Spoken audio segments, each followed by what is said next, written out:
Hello and welcome to a new episode of the Books to Last podcast in our new Saturday morning slot. Sorry I kind of sprung that one on you, but if you're anything like me, you don't listen to podcasts the day they come out anyway, so hopefully it's not too much trouble. This week I've got a really great episode lined up. I am joined by Dan, who is a Waterstones Bookseller, which is a podcast first, but he is also a excellent and most talented book blogger and bookstagrammer, and we just had an amazing time talking about his list. As much as I wish I could say I planned it, this coincidentally actually ties in really well with the time of year. It is a list exclusively of historical fiction, really fantastic, amazing historical fiction. And without wanting to give too much away, there might be mentions of witches and all sorts of other potentially autumny things. So yeah, a really great fall list for you to get into. So, without further ado, I will let you get into the episode. Enjoy!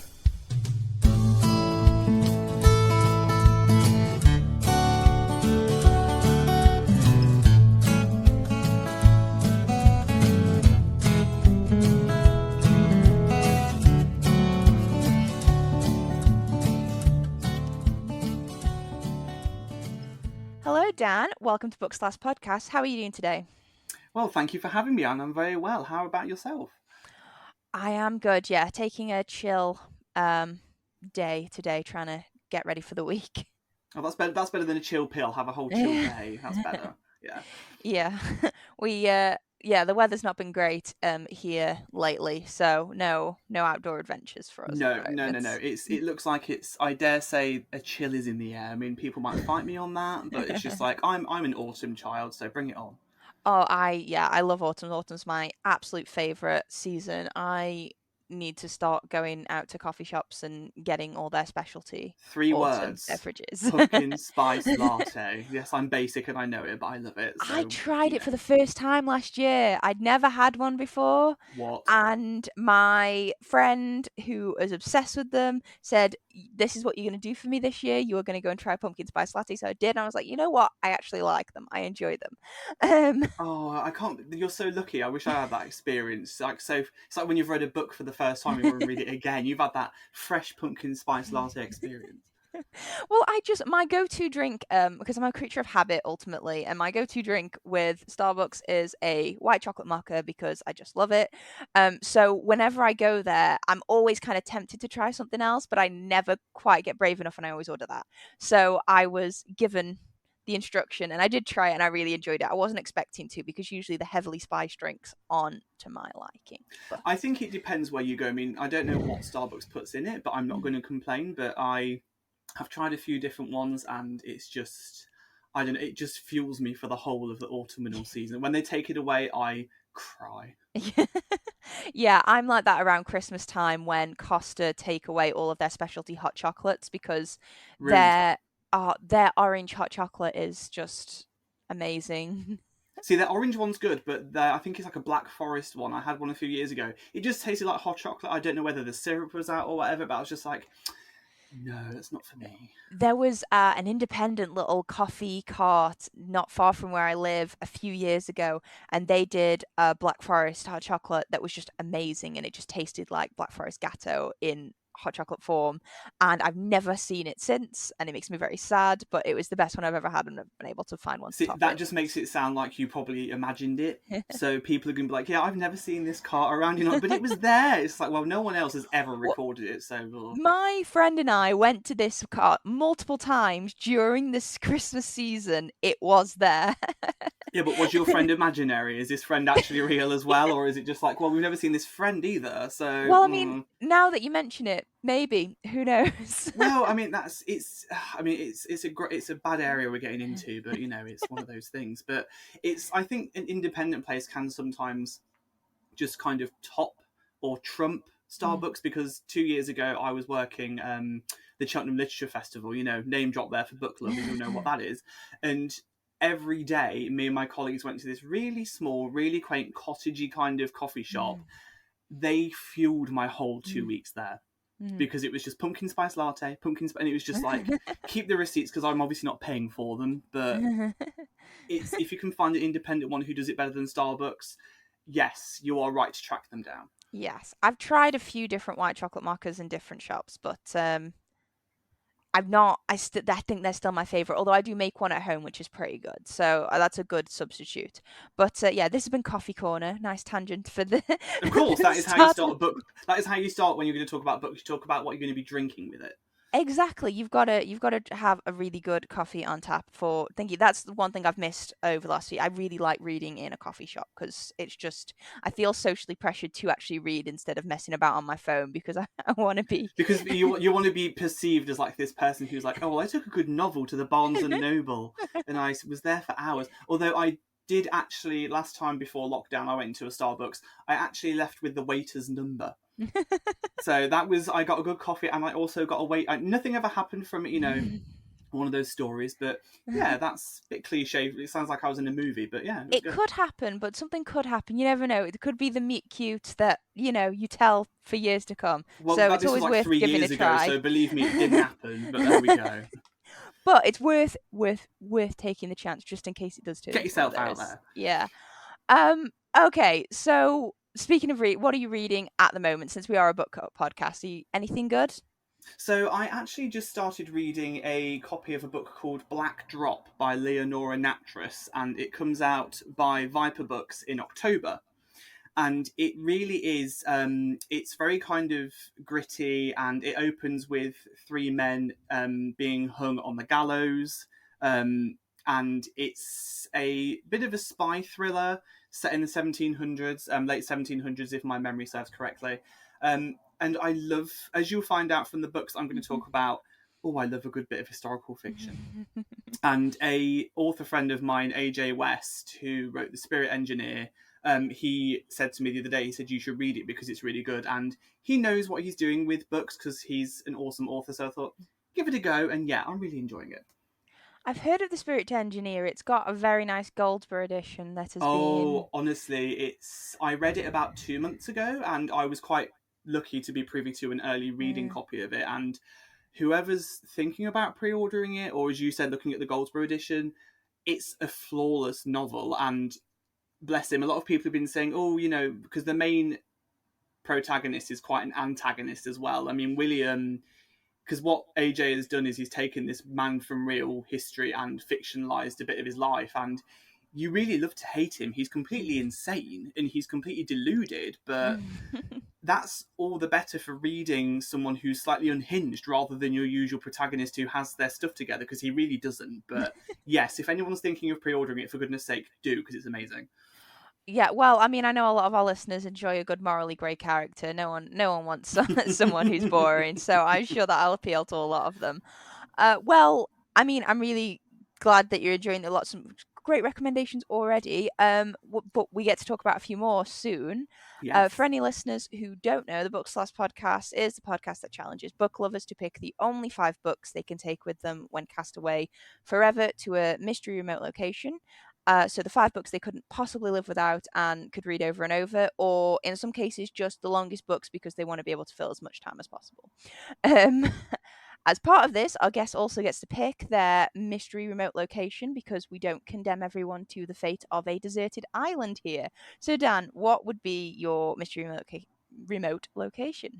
Well, I'm glad that you said that. Obviously, we don't all have to end up on a desert island because, as I said off recording, I don't like summer much. I'm not a massive summer child. So I would say take me to a really remote alpine ski resort lodge somewhere, snow falling against the windows. I love the way that snow just kind of muffles everything around you. It's like this sounds awful, but it's a silencer on a gun, basically. So it kind of just muffles all sound, got a nice log fire burning, and it's just perfect reading weather. So just take me away, take my phone, take the internet, just give me my books, and I'll be happy there. I love looking at snow. I don't like being in snow, but I always love how when you first get like the blanket of snow in winter and you look out of the window and just the world looks cleaner. Yes, and it's so white. It looks It's literally just like, it's so bright, and you're like, oh, is it sunshine? Look out there, and it's literally like snowfall. You go, oh no, it's just snow. no. Yeah, I always, whenever I look into our sort of garden, as soon as all the snow melts away, I go, oh no, I wish the snow was back, because it just looks so much tidier when it was all just covered in snow. Oh, I see. So you just want it to white out your problems. You're just like, you Yeah, know yeah, what? yeah. It Just just go over covers all the everything up. cracks. Basically, it just blankets everything, and it just looks, I don't know, clean. I It's the can't OCD describe side. It's it. like, oh, it's just everything's neat. Like, you know, there could be a body underneath that snow, and she's like, you know what? It's covered. Don't worry about it. But it only looks like that for all of like half an hour before A everyone day? starts leaving the Yeah, yeah, house, and then yeah. they're driving through it, and it all gets ruined after that. Then it becomes slush and it's disgusting. So yeah, keep me in this alpine forest that this snow is just ethereal and it never melts. Just leave it there. Yes, magic snow. Yeah. But I mean, the idea of a ski sort of ski mountain resort. I always like the idea of a ski holiday, but not because I want to actually ski. I would probably just sit by like log fires, Oh, reading, I'd fully drinking break hot my legs. chocolate. My legs would be fully broken if someone said, "Do you want to go skiing?" I'd be like, "Do you know what? Leave me here with my book. I can look at you people, but no, no, no." Yeah, it's the only reason I'd ever go on is like if my friends wanted to invite me to a ski holiday just so they could ski and then I would just read, I would be Fine. happy with that. Yeah. So yeah, I think that's a new one for the podcast. So without further ado, what is the first book that we'll be taking to your alpine resort? So the first book I've chosen is the actually original book that got me into historical fiction. So when I started working in my store about 3 years ago, I will be completely honest with listeners out there. I wasn't much of a reader before I started working for Waterstones, and my manager said to me, if you want to work here, you've got to be a book lover, because if you're going to be surrounded by books all day, you've got to look. Then I just thought, you know what, throw yourself in. And now I have shelf upon shelf upon shelf, and I never look back. So the first book I would bring to this cozy alpine cottage would be The Silent Companions by Laura Purcell. Now, this book for me is just everything that I love about getting lost in a really good story where the characters feel really rounded. It's really atmospheric, and Laura's always described as the modern day Daphne du Maurier. But I've read some of Daphne du Maurier's stuff, and I would probably say, I mean, I might throw off a few people out there, but I could not get on with Rebecca at all. I was just I was going to say that's high praise because she's well regarded. She's well, because I mean, it's really funny though, because it's just like, I have read some of her stuff, like Jamaica Inn I loved, but Rebecca I just didn't gel with. But when I read The Silent Companions, when I first picked it up at work, my colleague said to me, she said, read it, you'll love it. And now both of us are just like the biggest Laura Purcell fans, so it's kind of like a fan club we have going. It's just classic ghost story. It has really good Woman in Black vibes, but it has its own personality. And I think that's important when it comes to books in general. I mean, it's okay to compare authors, but these people have spent months, years writing this book, and I don't think it's fair to turn around and go, oh, well, they're kind of like, they have their own style, Yeah, I think it's difficult being compared to like classic authors as well. And I also think, I mean, it is high praise because they're obviously well regarded for a reason, but no one's to everyone's taste as well. So like I mean, John Steinbeck's one example for me that I know people love John Steinbeck and he is well regarded for good reason, but I cannot read his books. Like I just can't. I have tried. Yeah, same. I mean, as a bookseller, I have to grin a lot of the time when people go, these are a really good writer and blah blah blah, and people can like what they like. It's it's subjective, Yeah. but there is I won't say the name, but there is a major author who's very much in the current field at the moment who I don't rate. I've tried to read their work and I've not got on with it, but that's but then people can say that about the books that I read. Well, definitely. I think it's really subjective. And I mean, I always find when people say, they're not into reading or they just don't like books, it's like, no, you've just not found the right book or the right author or the right genre because it does exist out there. My husband very much was of the opinion that he didn't really like reading. He read a few books in sort of school because he had to, and he had some series that he really liked when he was younger. But he's found, his niche is like mystery and mainly sort of crime and murder mystery type things. He's sort of read all the Sherlock Holmes and he was getting into Agatha Christie and that sort of thing. He doesn't read a lot, but he loves things like that because he likes puzzles. So he likes to try and figure out the answer, see if he knows who it is. But yeah, definitely that. So the Silent Companions, is it a scary book or is it just I would say it's a very thriller? unsettling. It's very unsettling. So basically, a lot of the time when I am selling this to people at work, they kind of get put off of the idea if they think it's too scary, Mm. because a lot of people who read, scary books love scary books, or the other side of the spectrum is they can't stand them. They hate Yeah. being creeped out. So when the Silent Companions was first released, the hardback was actually creepier than the paperback. So anyone who goes and Googles this or has a look in a bookstore, you'll see the paperback has a eye on the front of it, and it looks kind of, it's quite creepy. The difference is, if you owned the hardback, if you open the very first page, there was a portrait of the woman underneath. So her eye would be looking at you. So it wouldn't just be a cutout of an eye, it was a whole portrait. And the best thing about this book is the main theme of the story is it's kind of, Laura has a brilliant way of making you think that it will be explainable in the end. Like so many kind of ghost stories where it's like, oh, it was a trick of the light, or oh, it was just someone playing with ideas. But Laura does keep an air of genuine kind of creepiness and making the vibe really unsettling through the whole thing. And I would say the Silent Companions is it's deliciously creepy, but it's not scary. There are a few points where you go, oh my gosh, but you won't ever, have sleepless nights, hopefully. But the one thing that I took away from this book is the way she kind of takes an idea of, basically the opening chapter is this poor protagonist is writing from a cell, trying to write down her previous encounters of these quote unquote silent companions, and there's a doctor who just wants to kind of help her get over what's happened to her in the past. So she has to write down everything to do from when she first goes to this location where she finds these silent companions to the whole trauma of her now being in this locked cell. And that for me was kind of, it was a really creepy way to open the book, because you think, well, how the heck did she get here? And then she tells you. Well, I very much like when you sort of start a book almost in the middle, so you kind of have to figure out what happened before and then you find out what happened after, because it kind of draws you in immediately and it brings you into the action. I mean, equally I like books that start at the beginning, but I do find those are more sort of slow burn, takes you a while to get into them, whereas when you are dropped into the middle of the action, you immediately have questions and has you sort of engaging with it. You said it was historical fiction. What sort of time period is it set in? So the thing with the Silent Companions is it's kind of like they never kind of give you a clear definition of the actual year. I mean, I have the book in front of me right now, and I'm just going to run through it and see if it actually tells me. I mean, it probably does, and I'm just literally just not paying attention.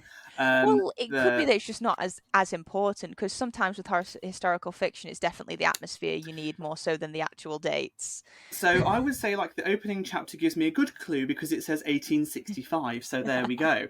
And the best thing is it opens with the line, "I am not dead." That's awesome. So it's set in, so obviously, set in the 1800s, and it basically, as you said, sometimes it's the whole concept of how creepy it is versus the actual time period. But I think with this story, because it's such a gorgeous slice of Victorian Gothic, they're as important as each other to what time frame it is because of people's perceptions, and also how unsettling Laura makes the whole thing. Yeah, so I'm a bit of a baby when it comes to like horror, scary films, that kind of thing. I'm a little, just because it's one of those, I tend to find a lot of the I suppose, for want of a better word, like trigger warnings and things that I tend to want to avoid seem to be kind of very inextricably sort of mixed in with these like genres. So it's not to do with actually being scared, although because I mean I've watched many scary movies with my best friend who absolutely adores them. She just loves horror movies and we would watch a lot of them, and I can very much, even though I'm very, I'll jump very easily whilst watching it, as soon as it goes off I can very much detach myself from the film, and it doesn't stay with me in the same way that weirdly it stays with my best friend who loves it. See, that's a good thing, because I'm the opposite. I can watch a scary movie and be haunted by it for months. So yeah. Well, I think there's some just a lot of the time it just kind of I just set it aside and that's fine. But because a lot of them tend to have themes of, I suppose, I think biggest issue is usually like sexual violence or that sort of Yeah. thing. It's always kind of like mixed in there, because that really sticks with me and that really does give me nightmares and that sort of thing. It's like, or it's sort of, that's one of the reasons I think I avoid it more often than not, because there's some amazing books that have come out recently that are in this genre that I really wanted to try, like, I mean, Mexican Gothic, for instance, Yes. that I really wanted to read, but because I've seen these sort of warnings around them, I'm like, oh, I just don't think I'm ready to take on more I've read Mexican Gothic, and it's not that triggering, to be honest. It really isn't. Yeah, okay, fair. I Yeah. mean, like, I was absolutely gutted just because it's the most gorgeous cover Oh, I'd it's seen in a really long Quercus. time. Quercus, the publisher, they did a fantastic job on it, but also they transferred it over to the paperback, which was great. Because my Yes, biggest they bugbear, and always any of my change it. colleagues will tell you, is when you have a gorgeous hardback, and we obviously we know why publishers do it, because they need to either rebrand it or they need to make it more mass market. But damn, there are some ugly paperback covers out there. That's all I'm going to say. When the hardback's been beautiful, then you get the paperback, and we just open it at work and go, "This isn't the same book, surely." You know. Yeah, it does it almost a disservice sometimes. So it's It good when does, it yeah, yeah, translates. It does when good when it translates yeah. over. But yeah, so a scary, well, not scary, a spooky ghost story, historical fiction to start off with. What is the second book that would be joining the Silent So Companions the on your second book that list? will be joining the gorgeous Silent Companions is, now, guys. There's a theme here. I think I've chosen all historical fiction, but do I care? No, We love a um, theme. We love a list with a theme. because that's basically that is my shtick. So anyone who comes into my store and is a bit lost for a book, they will always just come to me, and if it's historical fiction. So the second book is actually come to light again, because there's actually a TV series being made about it at the moment, and it is The Confessions of Frannie Langton by Sarah Collins. Now, this released in 2019, so I had not been long in my store. I'd just come out of a hectic Christmas, and then I saw this on the horizon. I thought, this sounds really interesting. And obviously, people who Google the cover, etc., will see it's stunning. It's a fantastically plotted story about one woman who, she starts off in a Jamaican plantation. So it is set again 1800s. So it actually opens again with the protagonist writing this confession. So this time she is actually writing from the Old Bailey, because she's been accused of not just one murder, but perhaps more, and um, a lot more misdeeds along the way. And she wants people to know the actual truth of her life before everyone puts her on trial, and being a woman of colour in that time. And, you know, she starts her journey off on a Jamaican plantation, being owned by a family who she's with for several years. And she does obviously no one in, this would be the wrong word, but obviously none of them are her friends, because she to them is an item, she is an object. But she becomes very close with the master of the household.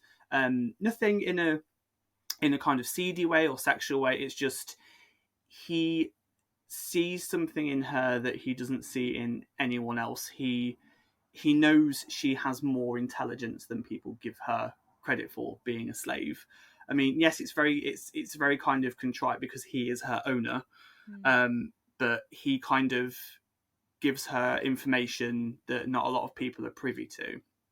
So it starts off with her kind of telling you her earlier years on the plantation, and then due to an accident over there, she flees to London with her master, and she thinks that she should be staying with him. They can make a new life for themselves in London. And shortly after she arrives with him, she's kind of blindsided, because he gifts her, again, a terrible word, because a human being should never be a gift, for goodness Yeah. sake.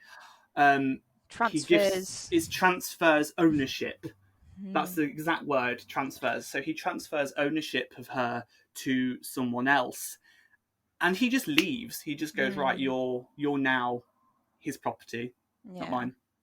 And through certain events, I won't spoil anything, basically she is found in the bed of her mistress, and the mistress is dead. And she is accused because she may or may not start to have feelings for the mistress, because the mistress isn't respected in her household. A lot of women back then weren't. Women of a higher standing, they had one job, they had to birth a child, and then that was it. They were just kind of there. And it just takes Frannie through the real lows of her life, but then also the highs of people actually seeing her. Again, this is awful, but seeing her as a human being. And the way Sarah Collins captures this one woman's struggle just to kind of be heard, and but the biggest thing that she does is she kind of does throw a curveball at you, where she says, okay, here's Frannie's confession, but then a few times through the book she laces in other people's point of views. So Frannie's dead fast that she's done nothing wrong, but then you hear from someone else momentarily and you think, oh, maybe she's not as innocent as she says she is. It sounds really fascinating. It's a sort of interesting time period to sort of, to be in, and a very interesting and unique point of view within that time period. Is Sarah Collins a black woman herself, or is she? She is indeed. So Sarah Collins is a gorgeous, gorgeous author. She's brilliant, and she's used her heritage and her history to really make a point of saying to people that, you know, slavery has never been right, and it never will be. Any kind of slavery is just disgusting. It's abhorrent. It's just awful. And she gives Frannie this voice to kind of tell you that, you know, there is so much more to history. And, you know, it's like so many books that are historical fiction. This probably did happen to someone in real life. And it almost definitely did. Yes, yeah. It's fictionalized, because at one point Frannie ends up she works at something not too much akin to a bordello at one of her lowest parts, when she has no choice and she has nowhere to go. And it's just heartbreaking to know that, you know, slavery is still unfortunately very live today. Not in the same capacity, thank goodness, but obviously it's still there. And Sarah really makes an excellent case of these things should not be forgotten. And the quotation for it, I mean, I'll probably get this wrong, but I remember the quotation when it first came out was men try to write themselves out of history, but women try to write themselves into it. Because women, even in today, are not, you know, it's one of these things. It's like with slavery, it's kind of like women are not equal to men, which I still find disgusting, because I think women are, you know, I will say it, probably better than men in so many ways. And I'm biased, but I may agree. Yeah, I mean, you can completely agree. But it's completely true. It's kind of like Sarah, she's proud of her heritage, she's proud of her roots, and this was a debut as well. So this, I keep saying to Sarah, because I speak to her every now and again, I'm like, please write something else. But because Frannie Langton got picked up for a TV series, which is obviously currently filming, she's been writing the scripts for that and been kind of co-writing. It's amazing that she's been able to be involved with that, because so many authors get cut out of that adaptation process, and that usually is what leads to inadequate. Inadequate's not the word. But that's very true, because I said to her when it was first announced, that's amazing that she's so involved with this. And I think it's important, because again, yes, it may, you know, I don't watch a lot of TV, but I will watch this, because if it's anything as near as good as the book, it's going to be important television for sure. Yes, definitely. I mean, the fact that it's a debut as well is also just really, really impressive. It's astounding, yeah. Yeah. It's always really exciting when you have a new author come out with a really exciting debut. It just makes you really anticipate everything that comes afterwards. Oh yeah, but there's a downside, because you're like, oh, if they wrote more, and you're like, no, No. Well, true, but I Like, mean, it's ugh. like true. I suppose it's kind of like I mean, Harper Lee, for instance, famously, and in my mind, still only wrote one book. Yeah, Um, yeah. I don't accept this. No, I don't accept the Just no, second just one. no, It's no. because she had no say. It was yeah, but it was. I remember one of the key things about, I suppose, To Kill a Mockingbird was, I mean, it was the only book that she ever wrote, and sometimes Yeah, there's like power in that, but equally there's a lot of authors who were either taken before their time, or they just yeah. never write anything else, or they're never given the opportunity to write anything else.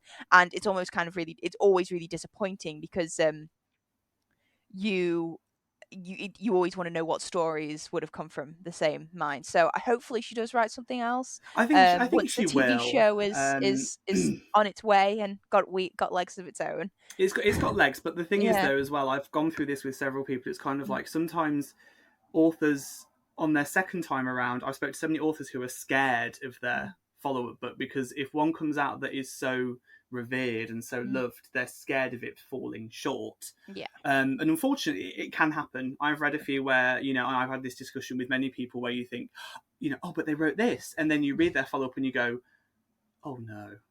Yeah, I So think you almost it's, want the first few to. Sometimes you want the first few to be lukewarm, and yeah, then to build up. yeah, But yeah. I think, I mean, even in those, it's like we say, every book has its reader somewhere out there. Of To course. someone, Yeah, that book will be the absolutely. Yeah, yeah, perfect yeah. thing. Yeah, It's yeah. interesting what you say about women writing themselves into history as well. I've recently, very strangely, and I don't know where it's come from, but I've recently got really into QI, and they had a big Oh, there's a lot of episodes of that, so strap yeah. yourself in. So there was a big section, and I mean, Sandy Toksvig, I personally think is an incredibly underrated Oh, she's person. awesome. She's literally She's she's awesome. she is yeah, she's just a genius. She's just amazing, and I just love her. And she was talking a lot about. She always mentions like these really obscure figures, and she was talking about a woman. So how many women have been written out of scientific discoveries, Yeah, or their scientific discoveries have basically just been given to the next man who made them, even though they made them first. which is all just awful. Just ugh. Yeah, it's horrendous, but it's completely true that, I mean, so many women are forgotten from history because there's just because yeah, so society just sucks. Like it's society. There's the It literally does. It society is the worst. Yeah. yeah, but I mean, I'm loving the historical fiction theme for the list anyway. I don't think we've had a lot of historical fiction on the podcast, so it's And then really I come along and just demolish all of those things. well, it's a really great. We like variety and a nice change of pace. So, what is the third book that would be joining Silent Companions and Confessions of Frannie Langton? So the third book I've chosen is it's another debut. So I think looking at them, like most of them are like debuts that I've picked here, but I do not care. This one is another one that kind of pushed me further into the historical fiction genre, and I read this just when the hardback came out because it was just before my time at Waterstones when proofs were doing the rounds, and I wasn't that akin to what I am these days. So my third choice is The Familiars by Stacey Halls. And the biggest thing for me was I'm quite lucky to have met Stacey a few times. I met her for the first time at Cheltenham Literature Festival nearly 2 years ago, and it was so funny because I'm not kind of like, I don't fangirl around authors very often because not these days because I talk to them quite often. I'm actually, I won't say their names, but I'm actually in a private chat group on Instagram with two quite big authors, and we have Zoom calls every now and again. We just sit there with a glass of wine and talk about stuff. So Oh, and it's just really nice because it's just kind of humanizes them a bit more. And when I was at Cheltenham Festival, I was lucky enough to see Stacey. She was in conversation with Diane Setterfield, and the whole time, apparently, I wasn't aware of this. I was just manically staring at Stacey, just like the biggest grin on my face, because everything that she was talking about, I was just like, this is incredible. And she was kind of going through The Familiars because, again, it's another debut. And she was there because the paperback had just released. And the talk finished, and I turned around to talk to one of my colleagues, and we're just like, oh my gosh, that was really good, blah, blah, blah. And then my colleague was literally just like, yeah, you need to turn around. I was just like, why? And she was like, just turn around. I turned around, and Stacey was literally like right next to me. And she was just like, I had to come down and say hello because you were just smiling at me the whole time. And she said, do you know how incredible that is for an author when they see someone so enamored with what they're talking about? And the first thing I said to her was not, oh, hello, nice to meet you, or, oh, I'm a bit starstruck. I went, Although first of all, it wouldn't be. well, I literally just like, I turned around and went, she had the most gorgeous red velvet high-heeled shoes on, and I was just like, they are just, I mean, we were in a tent, and it wasn't the nicest of days, and I was like, she's working it, and I just turned around and I was like, okay, first of all, your shoes are amazing. And then she was literally just like, yeah, they're my wedding shoes. And I was like, you should have just gone full insane bride and just wore the wedding dress instead. Do you know what I mean? That I really want to go to Cheltenham Literary Festival. I think every year, I think bizarrely, of course, last year was the first year I was like, yeah, I'm definitely going to get tickets, and then it was online. The world ended. It did, yes. So I didn't end up going, and I always really wanted to, because especially last year I'd gotten into so many sort of more, I suppose, contemporary releases, because I am an absolute pain for not getting to books until they've been out for like 5-10 years. That can happen. That's no bad thing. So I just tend to just live in backlist, and I'm constantly trying to catch up. But yeah, I think definitely it's amazing when you can meet authors and sort of really pick their brains about the things that they write about. I suppose the writing process, because I mean, as not a writer myself, I find it all really fascinating. Yeah. But at the same time, I do not know how I would react in that scenario, because I have a few friends who write and whose books that I've read, and I consider them very, very good friends. And it's kind of gone past that point where, even though I still find myself a little bit like, oh my God, you know these people in real life when I'm reading their books, it's gone past the point where I almost don't really think about it. But when I think about some of my favorite authors, I just think, oh my God, I don't think I'd be able to speak if I ever came into contact with them. It's so strange because I know we're going off. I'll get back to the book in a minute, but Yeah, basically, it's all right. It's all right. That's what we're here for. I was in London for her second book launch, which was The Foundling, in February, literally just before COVID took over everything. And I walked into, it was in Daunt Books in London, so this old gorgeous building. Yeah, and Stacey personally invited me, and she's like, can you come along because you've been such a support of the first book? I was like, yes, of course.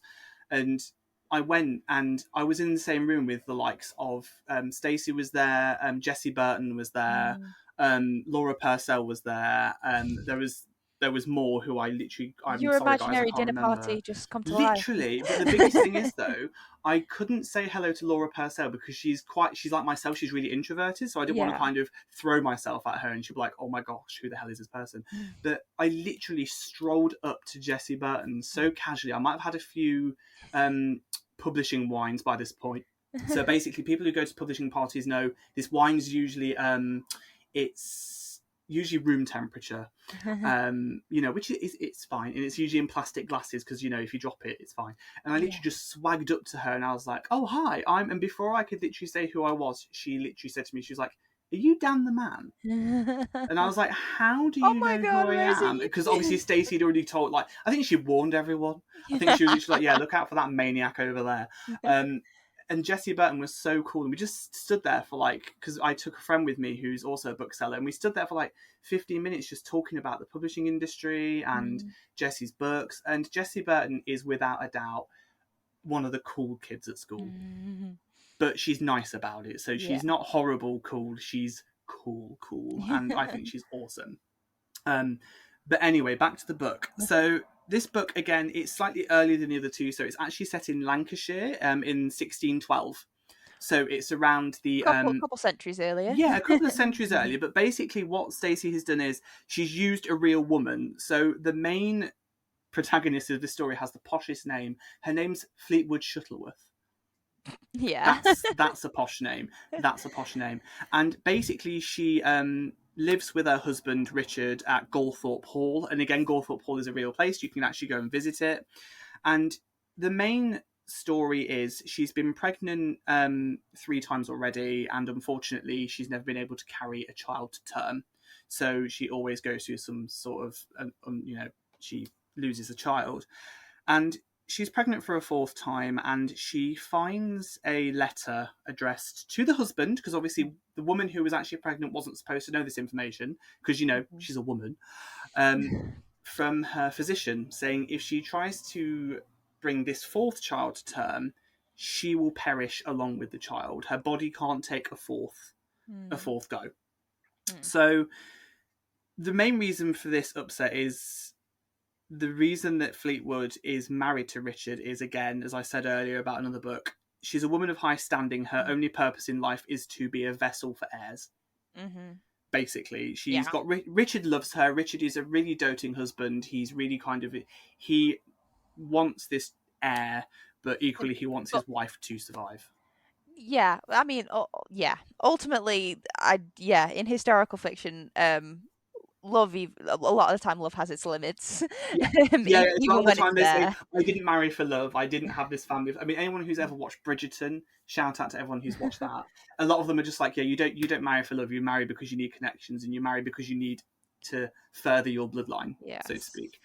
So she kind of, the best thing about this part is she kind of does freak out and run out of the house in a state. She literally just she pulls a historical fiction mighty and just runs out of the house, and she's just like, what the heck am I going to do? So she stumbles upon Alice Gray, who is on her land, who shouldn't be, and she kind of says to her, what are you doing here? They have a bit of a cross-path moment, and then Alice says to her, I can actually help you bring this child to term if you trust me. I'm a midwife. Oh, I thought you were going to say I'm a witch, and now it's just like, no, don't trust her, don't trust her. So basically, the main I took away from this story, the main thing is how much can you trust a person without actually knowing them too much when you're out of options. So Fleetwood takes Alice into her home, says to Richard, this is my new midwife. She will guarantee we both survive. It seems to be going well until a member of the family accuses Alice of being a witch. Yeah, so never trust someone you cross paths with and promises you the very thing that you want more than anything in the world. Just never, just it just feels like a good rule. I mean, maybe I'm a suspicious person. But I'm just making a deal with the devil. It's not that bad.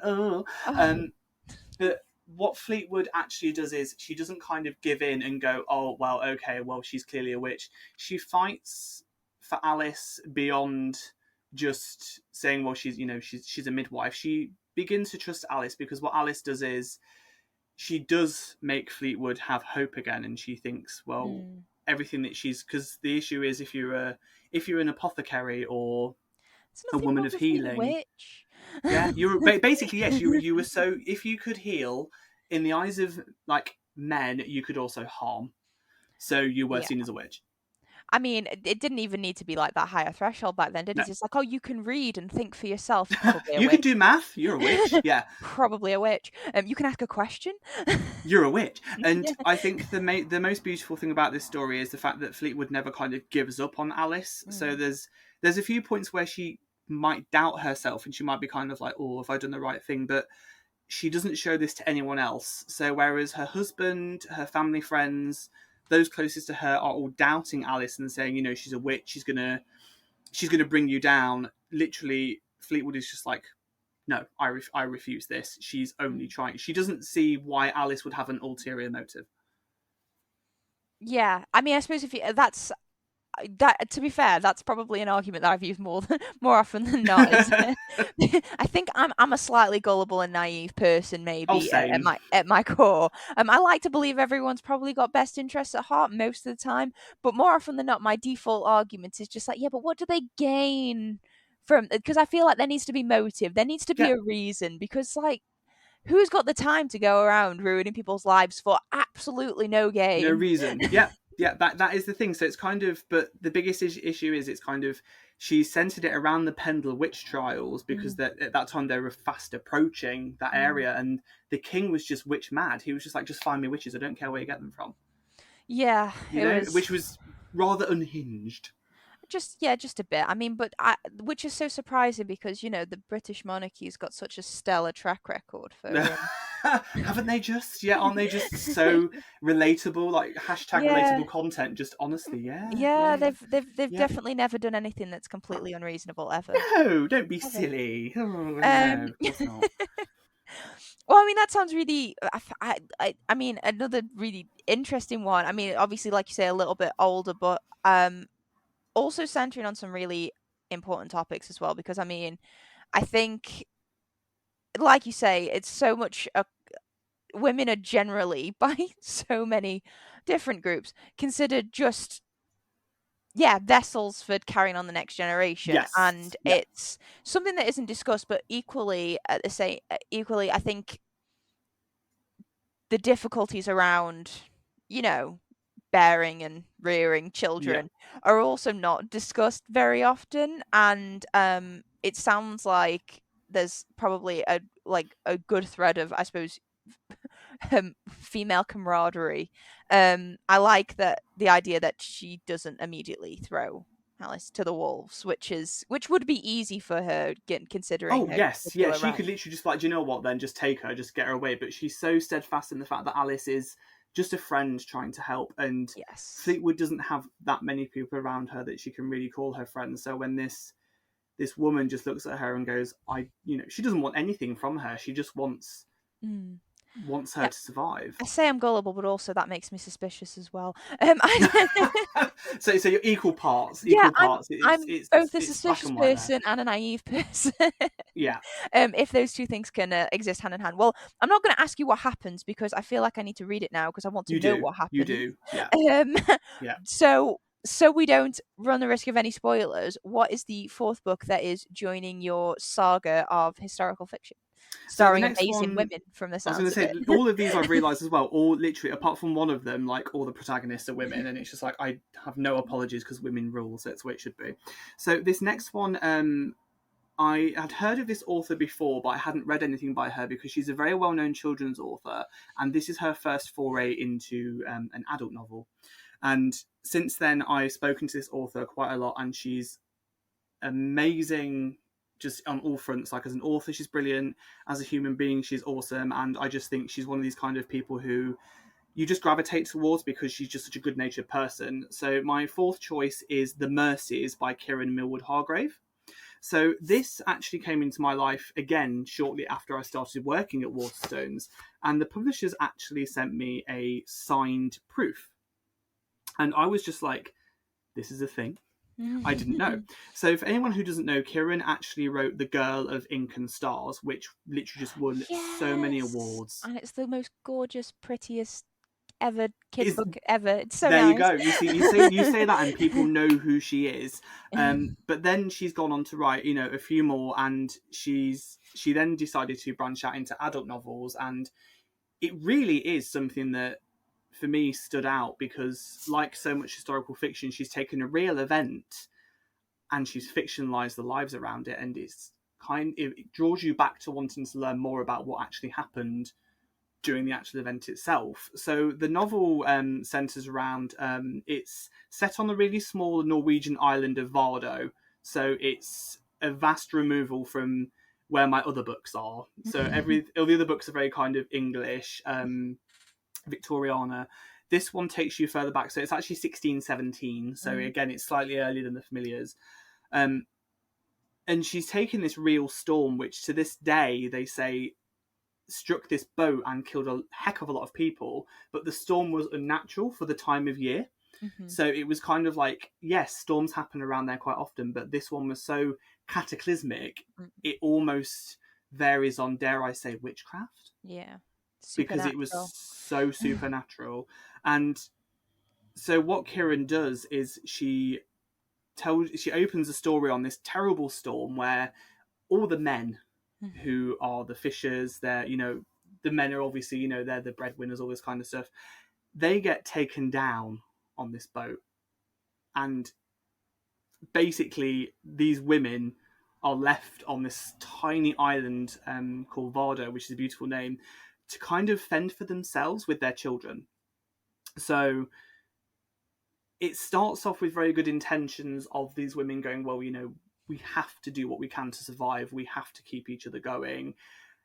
but at its root, it is very much a story of how far can you really push people, and everything seems to be going not okay because, you know, they've lost all the men, they've lost their husbands, they've lost sons, they've lost brothers, but 18 months pass and this figure arrives onto the island, and he turns around and goes, oh, these women, you know, they're touched by the devil, you know, there's because there's no men. Obviously. I mean, Obviously. how else would they be alive after 18 months without the intervention of men? Without God or a man.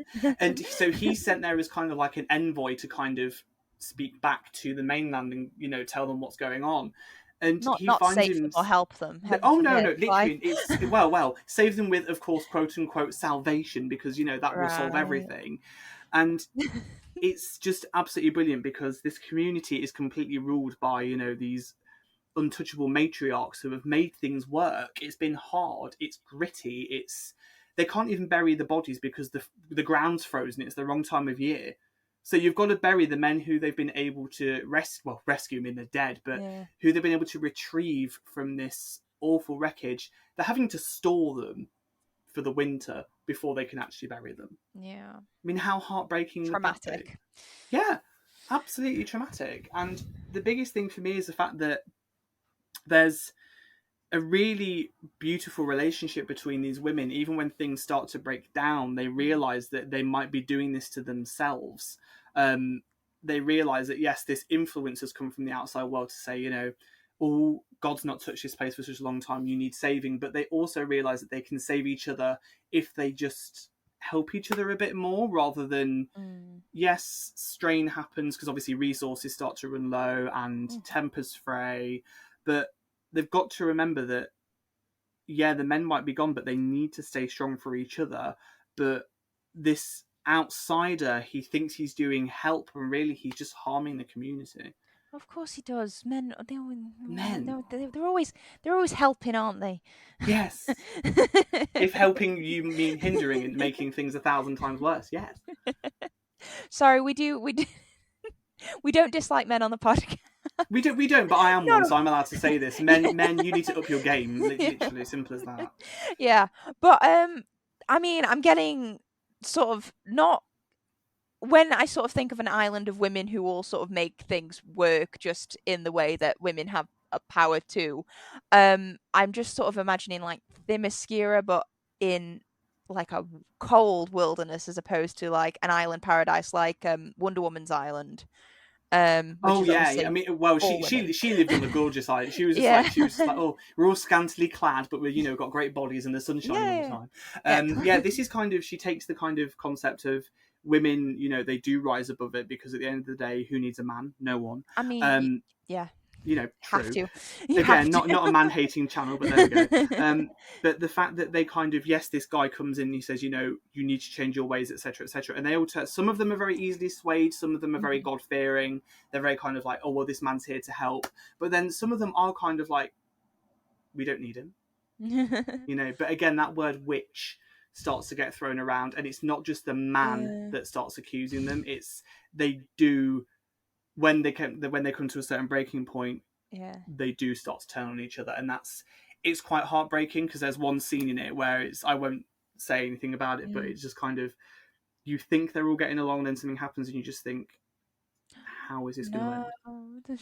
The straw. Sorry, I don't know why, but when the meme, the one from is it me? No, I don't know. Oh, it's just you don't even go here. That was just the image. Oh, you're thinking she doesn't even go out. Is it? I'm gonna say clueless. Am I going to upset loads of people if that's wrong? Maybe it's probably me and girls. Mean Girls. She doesn't even go here. I was just. I don't know why, but like when I was just imagining this guy coming onto the island, I'm like, you don't even go here. That is literally what it is. He walks in, he's just like, oh well, I wear. I come from the house of God, so therefore, you know, my word is law. And it's just like, some of the women are like, oh, well, you know, maybe he's here for good intentions. But a lot of the women are just like, we don't need him. Yeah.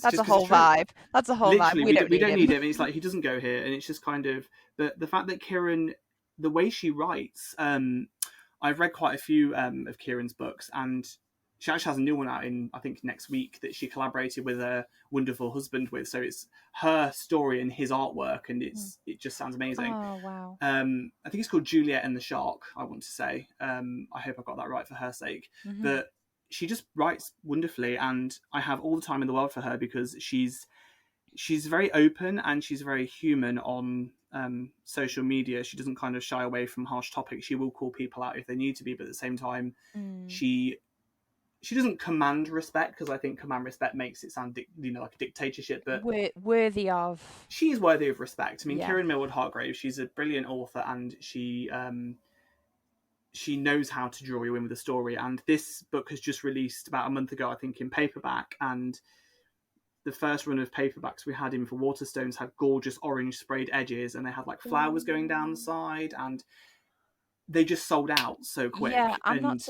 Waterstones special editions, for anybody who never bought one for some reason, buy one. They're worth it. They're worth it.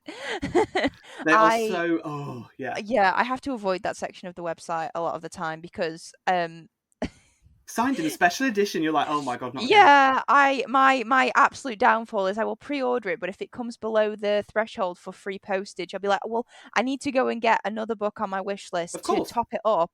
Then this pre-order comes with free shipping.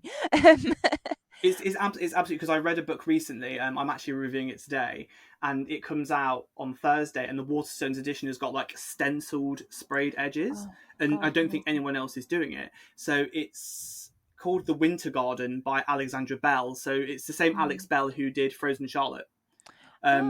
So this is her, I believe this is her first foray into a full adult novel.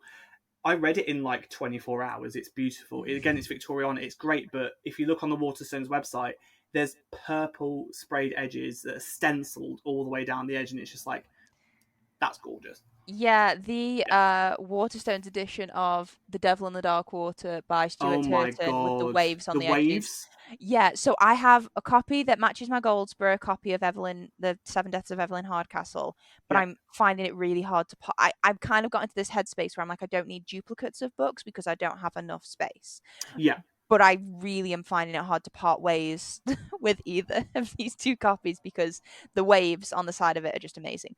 But yeah, definitely go check out Waterstones edition. I mean, with the Mercies, it's stunning. So I would say I think they've completely sold out the paperback now of the special edition. But Waterstones, I love the fact that they create such gorgeous copies because it just makes it looks gorgeous on the shelf, but also it just makes it even more special. And also price them completely reasonably instead of charging ridiculous premium. They're exactly the same amount as the book the standard that is being sold. It's amazing. But yeah, so the Mercies, it sounds great, and I love when authors show that they can write for all audiences. I don't think there's anything wrong for people who just stay in one area, but it's really amazing when you can when authors kind of show that range between being able to write for the younger audience, older audience, everyone in between. She's versatile. She's definitely versatile. Yeah, versatile is the word that I was looking for. But yeah, and well, I mean, the fifth and final book that will be joining your historical fiction, amazing historical fiction recommended reading and list that you'll be taking with you to your alpine resort, which just sounds amazing because you're going to just get so cozy listening, reading to all these books. But with pumpkin spice latte in my hand. So on tap, of course. On tap. So the fifth book I have decided, and it was a kind of toss up, but I thought this one I still recommend. So this was actually recommended to me by my manager a few years ago because he likes a bit of historical fiction as well. And when I first saw it come out in hardback, unfortunately, I was just on the cusp of probably reading too much, so I didn't pick a hardback up. I wish I had. It is the gorgeous The Mermaid and Mrs. Hancock by Imogen Hermes Gowar. And this book I have probably reread 4 times now. And I've also listened to the audiobook because the audiobook is just class. The biggest thing for me in this book is a lot of people think it's fantasy or mythological because it says the word mermaid in it. It's not. It is historical fiction at its core. So it centres around a gentleman called Jonah Hancock. He is a merchant of the seas, but he does all of his seafaring from an office, and he sends his ships out to do everything for him. Smart man. Well, I mean, The sea I'd be is the same. dangerous. Yeah, yeah. But back then, I mean, you know, it's set in 1785, so the sea was very dangerous back then. And he one day gets a rather rude knock at his door in the middle of the night, and one of his sea captains is back, and he says he's lost the ship, he's lost all the cargo, and Jonah is literally just like, right, Then why okay, are you first of here? all, The why are captain you goes here? down with the ship. Yeah, basically, he says that. He's just like, but what are you doing here? So basically, the captain says, I've got something even better. And he is gifted this hideous, ugly, looks from beyond another realm, something that someone says is a mermaid. So we've all seen these images online of these like apparent quote unquote mermaids, but they're usually a fishtail with a monkey on top or something like that. But this one seems to be a mermaid, like a baby mermaid, but completely intact. They can't find any sewing seams anywhere. They can't find anything at all to say this is not 100% authentic. So the captain says to him, look, yes, I've lost your ship. Yes, I've lost all of this stuff, etc., etc. But just think of the money you could make off of this. Yeah. See, that was my example. I was like, I don't know. sure. I don't know what Mr. Hancock's view on it, but all I'm hearing is, okay, so you've lost all of my money and my ship, and you've brought me the stolen body of some poor creature that is now dead, and you want me to exploit that instead. Yeah. But just give it a proper burial and go and find my ship, please.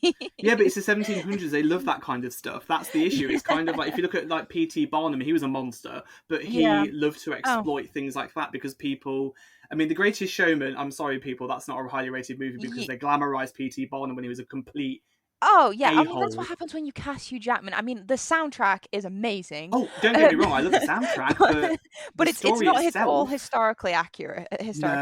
Because everyone's like, oh my god, P.T. Barnum was such a nice guy. I was like, he was horrible. He exploited human beings just literally for gain. It's an interesting message that they've put in there with, like empowering people who are different from others. That's the message they've tried to sell with it, but it has in the crashed same way. Burned. Well, it's the same way that Hamilton has glamorized a group of people who, they did their good things, but they did many of their bad things as well. But has completely blindsided and just forgotten. Glossed over that because it doesn't make a good musical, does it? So no, but that's it. So if it's too depressing, it won't get on Broadway. So what's the point? Yes, exactly. Then again, Les Miserables. So basically, Mr. Hancock. He says, "Okay, right." So he kind of takes a punt and he sets up in a really small coffee shop in the top parlor, and he kind of just we leave him there to kind of think, okay, am I going to find my fortune or not? So over the other side of town, there is a rather well-to-do high society woman called Angelica Neal, who she's not a doxy because doxies are too low paid and too low on the rung. She's a very high courtesan for a very... But the woman herself who actually runs the brothel is disgusting. She's a user. She is a peddler of flesh, and Angelica is her prized possession. So Angelica actually, she is the most highly desirable woman. She is the most costly woman.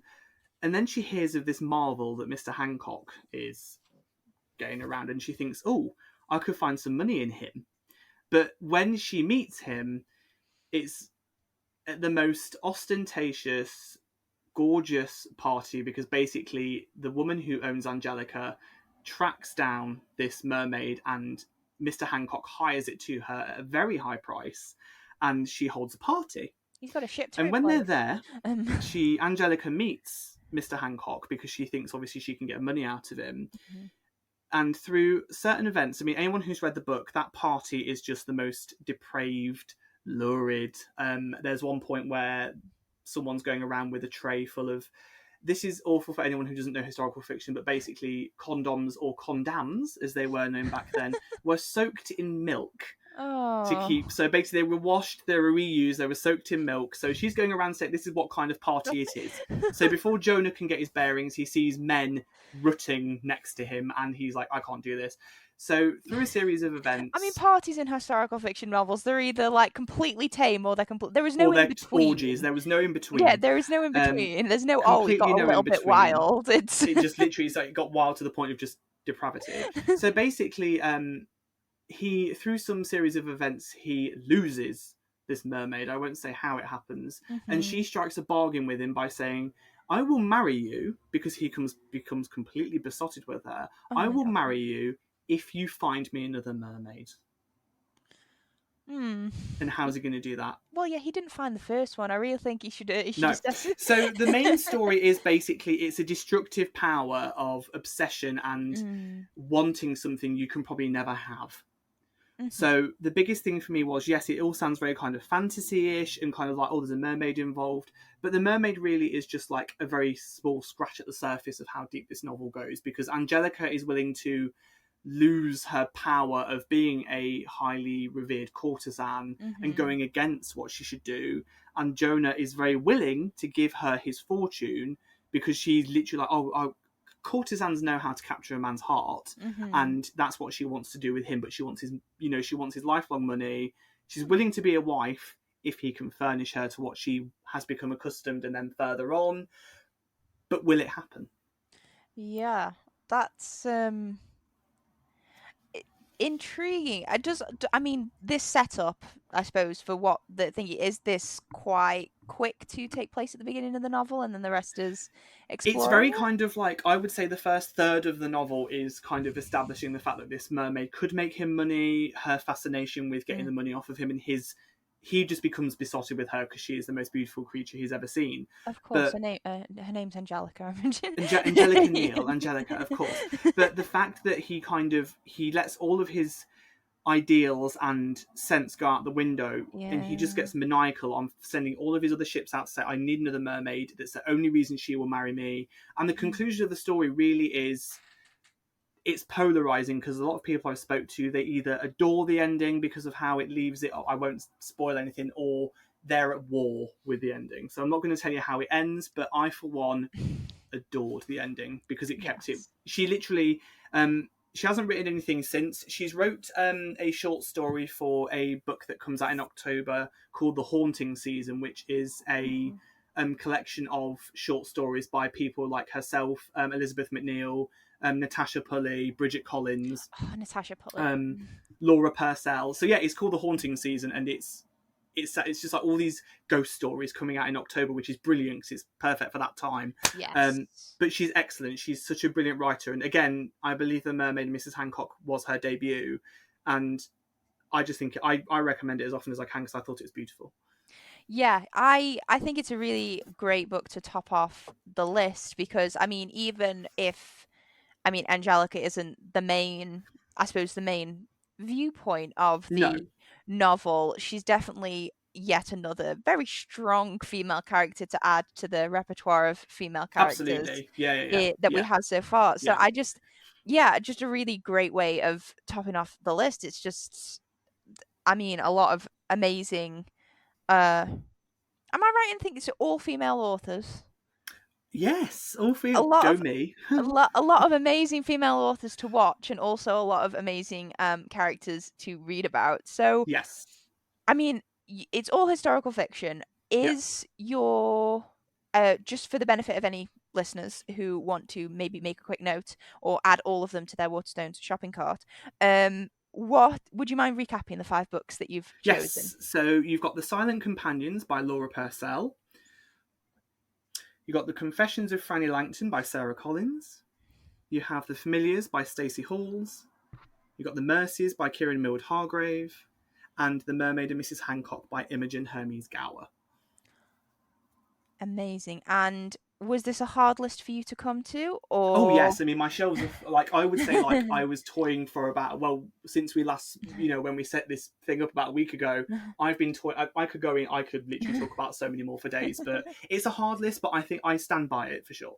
Definitely. Well, I mean, are there any honourable mentions that, I mean, they were really, really close, but they didn't quite make it? I would definitely say The Miniaturist by Jessie Burton. That was a complete standout debut for me. It was fantastic, and people who loved it, she announced last month there is going to be a sequel to The Miniaturist called The House of Fortune that comes out in July next year. So I'm really excited for that. And also The Binding by Bridget Collins, because everyone who I've ever spoke to loved that book. And me too, I thought it was brilliant.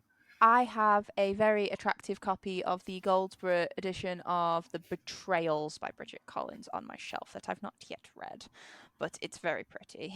It's very beautiful. Yeah, she's a fantastic writer. But I think I would also say, I'm just thinking of one more. I'm literally just like glancing on my shelves. One that I was going to put on the list, but it's not actually out until next year, so I didn't want to kind of, recommend anything that people can't get yet. But one book that I'm really excited for is Pandora by Susan Stokes Chapman. So I read that a few months ago, and again, it's Victoriana. It's beautifully written, and again, it's a strong female author. It's a strong debut, and it's the prettiest hardback proof I have ever seen, and it sits on my shelf very proudly. Well, I mean, that's a great recommendation for people to, try and find to pre-order, or just to keep their eyes peeled for in there the will future. be the best thing about Pandora is as well the cover art was done by Michaela. I can't remember her surname. She'll kill me for it, but she's done cover art for The Binding, The Betrayals, Ariadne by Jennifer Saint. So she's worked on I some have really. Ariadne. Ariadne is fantastic. Ariadne is Yes. so good. It's also gorgeous, so the It's front cover beautiful. of Pandora is also going to be gorgeous. Oh, the cover of Pandora is just, it's just, you look at Michaela's work and you think that's definitely her, because she puts, there was a debate on Twitter the other day about, are hardbacks worth it? Why not just bring out the paperback straight away? And I launched myself into it and said, as a bookseller and a book blogger and a book lover, nothing beats a hardback. I love hardbacks aesthetically. There are some Yes. books that I prefer to read in paperback because I feel too scared to write in hardbacks, whereas a paperback, floppy Penguins Floppy classic paperback, paperback, yeah. that I can just scribble all over. Thank you. So I love them both, and I like that people release them both. I mean, I am going to be shortly getting myself a copy of The Seven Deaths of Evelyn Hardcastle in paperback, because even though I have a stunning hardback that I adore, that does not leave my house, and I want a paperback copy that I can To actually scribble go in. around with, Yeah. yes. So I mean, my husband, I mentioned he really likes like crimes and mysteries and stuff, and I really want him to read The Seven Deaths of Evelyn Hardcastle. Oh, He goes, yes. "Oh, should I read this one?" I'm like, "No, you don't touch that No, one. you leave that alone. You stay away from that cut. That you don't touch it. You touch it and I end you. Yeah. Anything that has a plastic cover on this bookshelf, you don't touch. You don't touch, basically. Yeah. But yeah, so I mean, those were all, I mean, amazing historical fiction. It's definitely it's a genre I really want to get more into, so I will definitely be making sure I keep up with your blog and reviews and that sort of thing. But if any of our listeners also want to keep up with you and see your amazing recommendations, whereabouts can they find you? Oh, well, that's an excellent place to put it there. So you can find me on Twitter and Instagram. Twitter, I am at dman1504. And Instagram, I am dantheman1504. So you see, I try to keep it same-ish, but someone beat me there to the first name, so that was a shame. And you can also find all of my reviews on waterstones.com. They're on there as a bookseller review, so you know it's from me. But if not, come into my store. I work in Waterstones, Bristol, Cribs Causeway. Just pop in and say hi anytime.